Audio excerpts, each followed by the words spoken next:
अच्छा, आपको क्या लगता है, डॉक्टर को मालूम है कि हार्ट अटैक कल होगा, आज होगा? उसको तो ये भी नहीं मालूम 70 है, 80 है या 90 है। क्यों ऐसा बोला जा रहा है? To create a fear. और फियर से क्या होगा फिर? ऑपरेशन के लिए इमीडिएटली, बहुत सारे लोगों को इतना बोलने का जरूरत ही नहीं हो, तो इमीडिएट तैयारी हो जाता है। हार्ट का सुनते उसके मन में ऐसे ही डर रहता है, उसको ज्यादा डराने का। पर कभी कभी पेशेंट बोलता है, सर एक बात बताइए, ब्लॉकेज तो कल भी था, ब्लॉकेज तो आज भी है, कल तक तो मैं सारा ही काम कर रहा था, ये पेन तो मेरे को बड़े दिनों से है, मैं अब तो पता चला हूं, तो आप एक काम करिए, मेरे को आप डिस्चार्ज कर दीजिए, मैं घर जाके फिर सोचूंगा। बोला नहीं, आप एक काम कीजिएगा, आप करवट भी लेंगे ना तो हमको पूछ लीजिएगा। पेशेंट बोलता है नहीं सर मैं तो घर जाऊंगा। बोला आप रुकिए, आपके घर वालों से मैं पूछता हूं।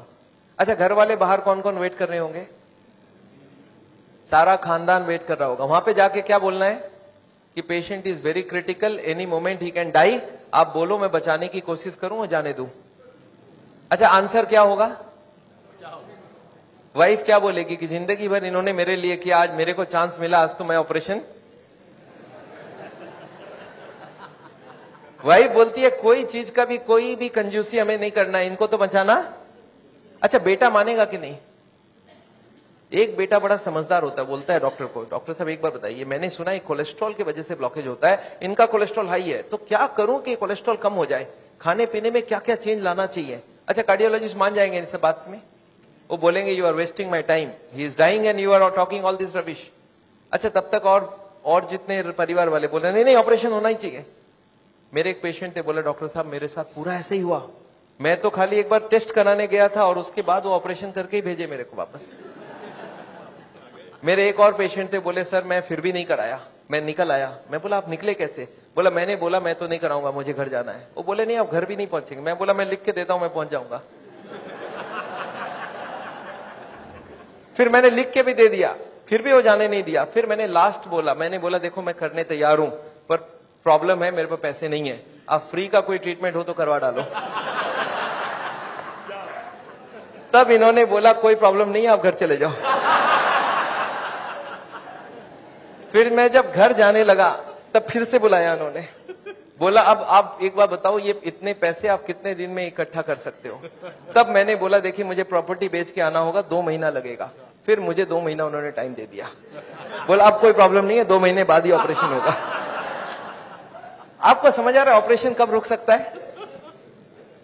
दिस इज, मैं ये नहीं बोलूंगा सारे जगह एग्जैक्टली यही हो रहा है, पर इसका ही कुछ छोटा मोटा रूप ये हॉस्पिटल का सिस्टम है। पर एक बात मैं जानता हूं, हॉस्पिटल को ये चॉइस देना चाहिए पेशेंट को, देखो the blockage is so much so much so much, these are the reasons. आप देखो क्या चाहते हो, आप अगर अपने आप को बदलोगे तो ऑपरेशन रुक सकती है। आप नहीं बदलना चाहते हो तो मैं ऑपरेशन कर दूं, उसके बाद जाके बदलने का कोशिश करो। But the hospitals don't give chance. उनको मालूम है ये एक मौका है, ऑपरेशन कर लेते हैं, बट उसके बाद भी उनको यही करना पड़ेगा। लाइफस्टाइल चेंज तो पेशेंट को फिर भी करना पड़ेगा। मैं जानता हूं हार्ट के पेशेंट्स को मैं 3 चीज देखते दिखाऊं, एक तो दवाइयां हैं, एक बाईपास और एक एंजियोप्लास्टी। ये दवाइयां मैं आपको एक बार समझाना चाहता हूं दवाइयां क्या काम करती है, और another 10 minutes I will take. देखिए ये ट्यूब है जिसमें कोई ब्लॉकेज नहीं है, और ये 80-90% ब्लॉक है, दिख रहा है आपको? अब ये पेशेंट को चलने से दर्द होता है, एक दवाई ऐसी है जो दवाई देते ये दर्द कम हो सकती है। कौन सी दवाई है? सॉर्बिट्रेट। नाम सुना आपने? क्या करता होगा सॉर्बिट्रेट? देखिए क्या करता है Sorbitrate. This is what is the action of Sorbitrate. क्या हुआ? ट्यूब चौड़ी हो गई, ब्लॉकेज वहीं की वहीं रह गई, ट्यूब चौड़ी हो गई, ट्यूब थोड़ा फैल गया, फैलते क्या हो गया? ब्लड सप्लाई बढ़ गई। पेशेंट बोलता है मुझे अब कोई दिक्कत नहीं है, पर यह दवाई का असर रहेगा 8 घंटे बाद, तो 8-8 घंटे में एक सॉर्बिट्रेट देनी पड़ेगी। एक पेशेंट मेरे को बोला मैं सॉर्बिट्रेट नहीं लेता हूं, मैं मोनोट्रेट लेता हूं। मैं बोला वो भी सॉर्बिट्रेट का ही भाई है। तो ये जितने भी सॉर्बिट्रेट है उनका नाम मैं आपको दिखा सकता हूं, these are all kinds of sorbitrate and all. ये सब दवाई हम लोग दे देते हैं, सॉर्बिट्रेट, स्मो, आइसोडिल, मोनोट्रेट, नाइट्रोफिक्स, एंजिसेड, इमडूर, वेंजिकॉर, वेसोट्रेट, मोनोट्रेट, सॉर्बिट्रेट, मोनोसॉर्बिट्रेट, नाइट्रोकंटीन, वेसोप्रीन, मोनोस्प्रीन, इस तरह की दवाइयां हम हार्ट के पेशेंट्स को दे देते हैं। एनीवे दवाइयां बहुत सारे तरह की मिलती है। एक होता है हार्ट की ऑक्सीजन की जरूरत को कम कर देता है, इसको बोलते हैं beta blocker, calcium channel blocker, फिर एस इनहिबिटर, ऐसे करके बहुत सारी गोलियां हम लोग हार्ट के पेशेंट्स को दे सकते हैं। I am not going to go into that detail. कुछ ब्लड पतला करने का दवाई भी देते हैं, आपने देखा है नाम, इकोस्प्रिन, कोल्स्प्रिन, एएसए, डेलिस्प्रिन, डिस्प्रिन, क्लोपिग्रेल, क्लोपिलेट, क्लोपिवास, सिरुविन, क्लैबिक्स, क्लोट्रेल, प्लेजरिल, स्ट्रोमेक्स, डीप्लैट, इस तरह की गोलियां हम लोग देते हैं ब्लड को पतला करने के लिए। पर ये गोलियां देने से भी पेशेंट ठीक नहीं होता है। तो इसके लिए मैं चाहता हूं वो लाइफस्टाइल चेंज करें, अपनी ब्लॉकेज को कम करें कि उनको देने की जरूरत पड़े ही नहीं। अच्छा, ये गोलियां इतनी खाएगी, इसके साइड इफेक्ट्स होती है क्या? अगर साइड इफेक्ट होती है कॉन्स्टिपेशन, तो कॉन्स्टिपेशन की और गोली दूंगा, और एसिडिटी हो जाए तो एसिडिटी की गोली दूंगा, और नींद ना आए तो नींद की गोली दूंगा। अच्छा बताइए, बीमारी ठीक हो रहा है कि नहीं हो रहा है? आई एम नॉट कीन, मैं जानता हूं दवाई आज जरूरत है, पर कल दवाई की जरूरत ना हो उसका बंदोबस्त करना बहुत जरूरी है। इसके बाद चलते हैं, ये एंजियोग्राफी क्या चीज है। हॉस्पिटल में जाते हैं, एंजियोग्राफी करते हैं, और ये एंजियोग्राफी मुझे पसंद क्यों नहीं है मैं आपको बताना चाहता हूं। This is what is the problem with angiography. एक तार आपकी पूरे बॉडी को स्क्रैच करके हार्ट तक लेके जाना है। ये तार यहां से जो घुसेगी, 1 meter wire is inserted into the body till it reaches the heart. It is a blind procedure. Blind मतलब क्या? आप घुसा दो, ये अंदर जाती जाएगी, और अगर अटक गई तो वापस खींच के फिर से ट्राई करना होगा। मतलब वो अंदर स्क्रैच करेगा ही करेगा, पूरे बॉडी को स्क्रैच करती है। वो लिखवा लेते हैं कि अगर हार्ट अटैक हो गया तो मेरी कोई जिम्मेवारी नहीं है, और ये पूरे बॉडी को ये पंक्चर भी कर सकता है। मैंने ऐसे ऐसे पेशेंट देखे हैं कि एंजियोग्राफी के वक्त ही डेथ हो गई। एंजियोग्राफी में पैर को काटना पड़ा अल्टीमेटली, क्योंकि वो पैर की ट्यूब को डैमेज कर दिया। तो एंजियोग्राफी मैं नहीं चाहता हूं। और उसके बाद क्या होगा? इनएक्यूरेसी अबाउट द रिपोर्ट, और उसके बाद pressure from the cardiac doctors for the next operation. Patient को लगता है मेरे को इमरजेंसी हो गया, बट इमरजेंसी प्रिसिपिटेट कराया जा सकता है। एनीवे, ये एंजियोप्लास्टी जो है, ये दो ऑपरेशन, दो चीज वो लोग करते हैं, एक एंजियोप्लास्टी, एक बाइपास सर्जरी। मैं एंजियोप्लास्टी 2 मिनट आपको समझाना चाहता हूं। What is this angioplasty? एक स्टेंट लगाते हैं, सुना आपने नाम? एक रिंग लगा देते हैं हार्ट में। What is this? Let me explain what is this. पिछले 20 साल में ये जो एंजियोप्लास्टी है, ये बार बार फेल किया और बार बार इसको सक्सेस बताया गया है। पहले आई थी बैलूनिंग, बैलून एंजियोप्लास्टी। उसके बाद बहुत सारे तरह के एंजियोप्लास्टी आई, ऑर्डिनरी स्टेंट आई, फिर गोल्ड स्टेंट आई, फिर रोटा ब्लेडर आया, रेडियो एक्टिव स्टेंट आई, लेजर एंजियोप्लास्टी आई, आजकल चल रहा है ड्रग कोटेड स्टेंट।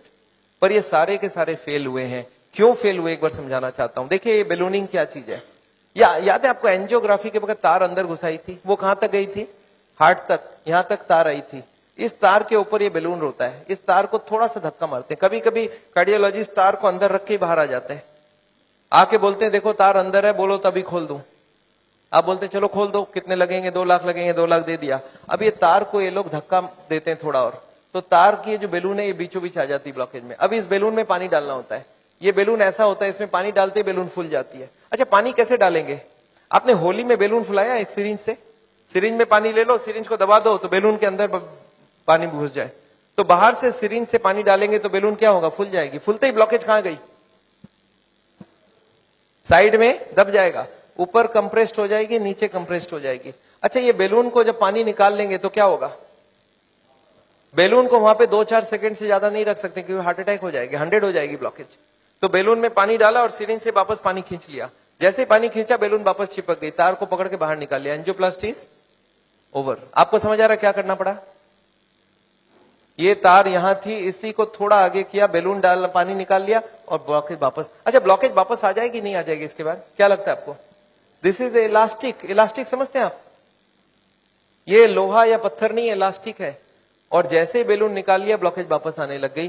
थोड़े साल बाद यही कार्डियोलॉजिस्ट मान गए बैलूनिंग काम की नहीं है। पहले क्लेम किया था बैलूनिंग एक बार कराओगे जिंदगी भर चलेगी, फिर मान गए काम की नहीं है। फिर क्या हो गया?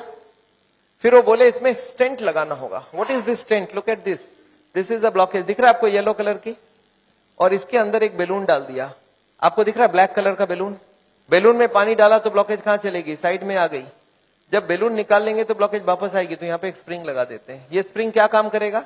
ब्लॉकेज को आने से रोक देगा। आपको समझ आ रहा है स्प्रिंग का मतलब क्या है? अगर स्प्रिंग डाला गया, इसका मतलब क्या है? कि ब्लॉकेज वापस आ रही थी। इसका मतलब पहले वाला जो क्लेम था वो गलत था, कि बैलूनिंग करा लो ठीक रहा। इसके बाद ये जो स्टेंट लगी, स्टेंट का एक मेजर प्रॉब्लम है कि इसके अंदर से ब्लड जाएगी, और फॉरेन बॉडी के अंदर ब्लॉकेज बहुत जल्दी होती है। ये देखा गया स्टेंट में 6 महीना 1 साल में सारे ब्लॉक आ जाती वापस। और ये जब वापस आने लगी तब इन्होंने थोड़े दिन तक तो बोला नहीं आती है। थोड़े दिन बाद इन्होंने बोला कि नहीं, ये स्टेंट तो खराब होगी, क्योंकि ये ऑर्डिनरी स्टेंट है, इसमें एक मेडिकेटेड स्टेंट देना होगा। वो दवाई में डाल के स्प्रिंग को निकाल लेंगे, अब बहुत बढ़िया हो जाएगा। तो ड्रग की कोटिंग चल जाए। आपने देखा है चांदी के गहने में सोने की कोटिंग चढ़ाते हैं, तो वो स्प्रिंग के ऊपर कोटिंग चढ़ा देते हैं और वो कोटिंग चढ़ा के लगा दिया, पर इसके बाद भी ये फॉरेन बॉडी ही रही, इसमें वही का वही रिजल्ट आया है। अभी लेटेस्ट है कि 66% people with in 1 year will come back with a reblockage. इसके बाद है बाईपास सर्जरी। एक बहुत बड़ी सर्जरी होती है। देखिए बाईपास सर्जरी मैं इसलिए नहीं चाहता हूं, एक बहुत बड़ा सर्जरी है। एक पूरे चेस्ट को काटो और इसको काट के, इसको चाकू से नहीं कटेगा, इसमें आड़ी से कटेगी। आड़ी समझते हैं आप? आपने मार्बल फिटिंग के वक्त एक देखा गोल चक्का लेके घूमते हैं, ऐसा एक लगा के ये पूरा खुलेगी। इसको अंदर से ऐसे जैक करके ऐसे खोलेगा, अंदर में हार्ट को रोक के उसमें ऑपरेशन होगी। और हार्ट को रोकेंगे तो एक मशीन से पूरे बॉडी को ब्लड जाएगा, इसको बोलते हैं हार्ट लंग मशीन। उसमें कुछ ब्लड डाल के उससे चलाना होगा and during this time the operation has to take place. But this operation is very complicated. Luck अच्छा हो तब ठीक है, नहीं तो कुछ ना कुछ कॉम्प्लिकेशन रहती है, बहुत सारे लोगों की जान भी जाती है। पर ऑपरेशन के बाद क्या होगा ये देखिए, ऑपरेशन के बाद क्या होगा। ये ट्यूब जो ब्लॉकेज है वो यहीं रह गई, उसके जगह नई ट्यूब लग गई। तो ये ब्लॉकेज के जगह नई ट्यूब लग गई तो क्या हो गया, बाईपास हो गया। पर ये नई ट्यूब में फिर कभी ब्लॉकेज आएगा कि नहीं, आपको क्या लगता है? ये नई ट्यूब में फिर से ब्लॉकेज आती है। अच्छा अब तो 40 साल बाद ही आएगी ना, पिछले बार कितने साल लगी थी आपको याद है? देखिए एक वाई का जवाब सोच के देखिए, ओरिजिनल ट्यूब में कितने साल में ब्लॉकेज हुई थी? 20 से 40 साल। तो कितनी स्पीड रही? 2 से 4%, 6% पर ईयर। और एंजियोप्लास्टी के बाद अगर 2 साल में वापस रीब्लॉकेज होती है तो कितने साल हो गई? 40% पर ईयर। और बाईपास के बाद अगर 5 साल में रीब्लॉकेज आती है तो 20% पर ईयर। जो ट्यूब ओरिजिनली 2% की ब्लॉकेज कर रही थी वो अब ऑपरेशन के बाद उसकी स्पीड क्यों बढ़ गया? क्योंकि अब वो ओरिजिनल नहीं रहा। हमारी बॉडी को जब तक ओरिजिनल रखो तब तक अच्छी बात है। हमारे प्राइम मिनिस्टर ने भी 2 बाईपास कराई है, एंजियोप्लास्टी 5 स्टेंट लगाई है। पर मैं जानता हूं उसके बाद भी तो फिर से कराना पड़ा। एक बार कर लिया, दूसरी बार कराए, कब तक करा सकता आदमी? और मैं जानता हूं बॉडी में एक बार कॉम्प्लिकेशन कराना, उनके लिए तो चलो बहुत बड़ा टीम लगेगा। हर आदमी के लिए इतनी बड़ी टीम नहीं भी लग सकती है और इतना बड़ा ऑपरेशन नहीं भी कर सकते ठीक से। पर मैं जानता हूं अगर ऑपरेशन बिना ही हमारी काम बन जाए, अगर हम लाइफस्टाइल को ही चेंज करके कर सकते हैं तो हम ऑपरेशन क्यों करवाएं? And this is what is the contention. Nevertheless मैं हार्ट के पेशेंट को एक ही चीज समझाता हूं कि ब्लॉकेज अगर रिवर्स करना है तो उसके लिए थोड़ा आपको एक्यूरेसी करना होगा। What is this accuracy? You understand? This is the accuracy. इस पिक्चर को आपने देखा है, इसमें एक्यूरेसी लिखा है। कितना एक्यूरेसी है इसका मतलब? मैं आपको समझाता हूं। ये एक ड्रम है, ये ड्रम में मैं पानी भरना चाहता हूं और इसमें 15 छेद है। आप बताइए कितनी छेद बंद करने से ड्रम भरेगी? याद है 15 कारण है। अब इसमें से कितने को कंट्रोल करूं कि ड्रम भर जाए? सारे को करना होगा। अच्छा मैं हार्ट के पेशेंट्स को क्या देखता हूं, उनको कुछ मालूम भी नहीं है इसके बारे में। वो क्या बोलते हैं, मेरा कोलेस्ट्रॉल कंट्रोल है, ट्राइग्लिसराइड ज्यादा है, शुगर कंट्रोल है, बीपी ज्यादा है। मैं बोला ऐसे नहीं चलेगा, सारे होल बंद चाहिए मुझे। बोलते मैं थोड़ा थोड़ा करूं तो कैसा चलेगा? मैं बोला थोड़ा थोड़ा से काम नहीं चलेगा। बोलते मेरा बीपी कम किया हूं पर पूरा कम नहीं कर रहा हूं, 120 नहीं ला रहा हूं, 140 ही रखा हूं।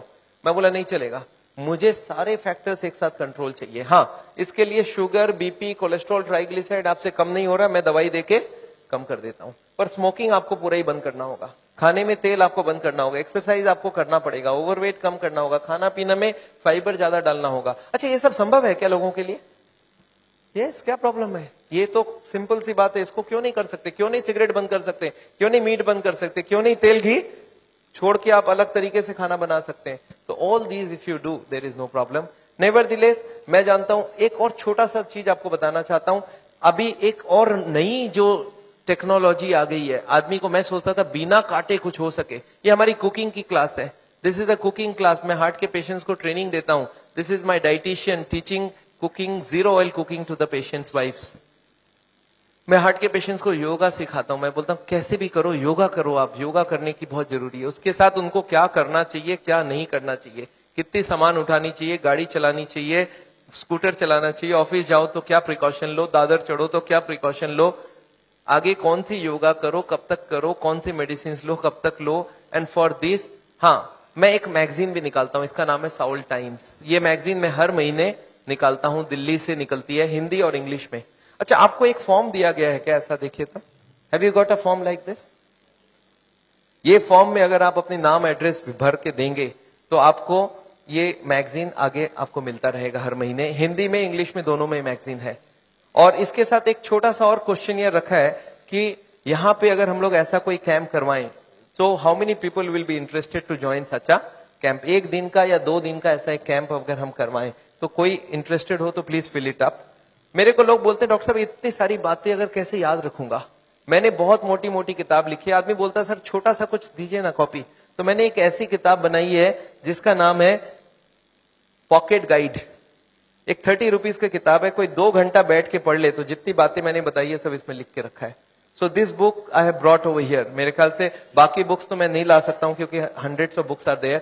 तो मैं ये बुक लाया हूं. कोई को लगता है कि मैं पढ़ना चाहता हूं और कोई को पढ़ाना चाहता हूं. हार्ट के पेशेंट को जरूर पढ़ाइए. 30 रुपीज की गिफ्ट होती है. You can give it to anybody and they will learn things from the book. तो ये बहुत जरूरी है. मैं जानता हूं, मैं ये मैगजीन पिछले 10 साल से रन करता हूं and it is gone all over the world. मैं एक नई टेक्निक आपको इसी वक्त बताना चाहता हूं. There is a new machine which has come which can open the collaterals. देखिए कोलैटरल्स का क्या मतलब है. ये ब्लॉकेज है. बाईपास सर्जरी में क्या करते हैं, एक नई ट्यूब लगा देते हैं. इसमें क्या करते हैं, जो हार्ट की ये ब्रांच है और ये ब्रांच है इनको जोड़ देते हैं आपस में. And there are so many small tubes. जो इसको जुड़ जाए तो ब्लड यहां से आने लगे. ये जो छोटे छोटे ट्यूब है ये मैंने बोला था स्पोर्ट्समैन चालू करके रखते हैं. और स्पोर्ट्समैन चालू कर दिया तो क्या हो गया, उसके पास 2 सप्लाई हो गई. एक तो ये ओरिजिनल है और एक साइड वाली भी है. इसको बोलते हैं कोलैटरल. बैंक में आपने लोन लेते हुए देखा है कभी कोलैटरल्स बोलते हैं. कोलैटरल मतलब क्या, कि ये फेल हो जाए तो दूसरा कोई होना चाहिए. तो ये कोलैटरल्स भगवान ने हमें देके रखा है. ओरिजिनल तो था ही था, एक कोलैटरल भी देके रखा. कभी ये फेल हो जाए तो ये चालू करना.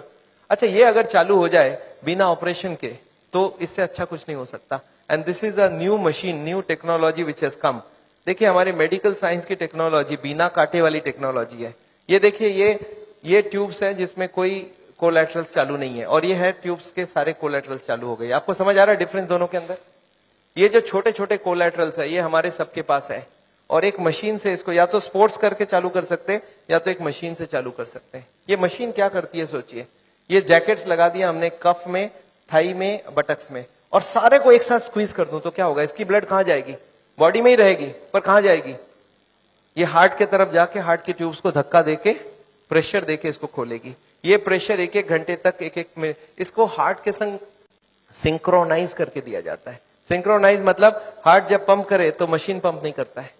जब हार्ट पंप करके रिलैक्स करने लगे, जब पूरे ब्लड वापस आती है तो वो स्क्वीज करके सारे ब्लड को एक साथ भेजा जाता है. And this goes on. ECG feed होती है कंप्यूटर को. And this machine we have seen now without bypass surgery. आदमी बोलता है मुझे इमीडिएट रिजल्ट चाहिए, तो without bypass this can work very well. तो इसको हम लोग बोलते हैं नेचुरल बाईपास. नेचुरल बाईपास समझ रहे, भगवान ने ऑलरेडी नेचुरल बाईपास हमें दे के रखी है. स्पोर्ट्समैन चालू करके रखा है. तो आप हार्ट के पेशेंट हो, आप चालू करो, आपके पास कोलैटरल आ गई तो ओरिजिनल नहीं भी होगा तो भी काम चल जाएगी. और एक मैं जैसे ही, हाँ एक और ट्रीटमेंट आई है जिसको हम लोग बोलते हैं बायोकेमिकल क्लीनिंग. ये अभी बहुत अच्छी रिजल्ट आ सकती है. कुछ केमिकल अंदर डाल के ब्लड में उसको अंदर से गला लिया जाए. जैसे किचन में आपने सुना नाली जाम हो जाए तो क्या करते हैं हम लोग, कुछ केमिकल डालते हैं अंदर से. तो ये केमिकल की भी ट्रीटमेंट आजकल चल रही है. बट अभी भी इसका रिजल्ट हर आदमी में सेम नहीं आता है. But result are still there. बहुत सारे ऐसे पेशेंट है जो 30-40% तक ब्लॉकेज इससे कम हो सकती है. नेवरदिलेस मैं समझता हूं मैंने बहुत सारा लेक्चर आपको दे दिया है. कोई ने मेरे को बोला था एक बार कि डॉक्टर साहब कभी भी किसी को आधे घंटे से ज्यादा लेक्चर मत दिया कीजिए. मैंने बोला क्यों, बोला आपने स्कूल, उसके बाद दिमाग काम नहीं करता है. मैंने बोला क्यों ऐसा बोल रहे हैं, बोलता आपने स्कूल कॉलेज में देखा है कभी भी पीरियड्स 40 मिनट से ज्यादा नहीं रखते हैं. उसमें 5 मिनट आने जाने का वेस्टेज गिन लो, आधे घंटे ही चलेगा दिमाग. मैं बोला पर मैंने देखा आप टीवी देखते हो तो 2-3 घंटा देखते हो एक साथ. बोलते नहीं वो इंटरेस्टिंग हो तो देखते हैं. तो मैं जानता हूं आप हमारे साथ बैठे हैं 2 घंटे के लिए और आपको जरूर इंटरेस्टिंग लगा होगा. मैं फिर से धन्यवाद देना चाहता हूं ये हॉल को अरेंज जिन लोग ने किया उनको, श्री माफत लाल जी को जिन्होंने आपके लिए ये लेक्चर कराया है. और अगर आपको लेक्चर अच्छा लगा तो उनके लिए फिर से एक बार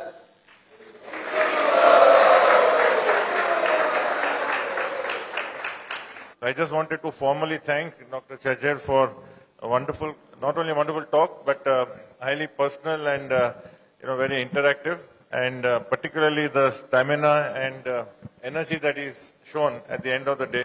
Just came back from Hyderabad today, so I think we should give him a much more warm welcome.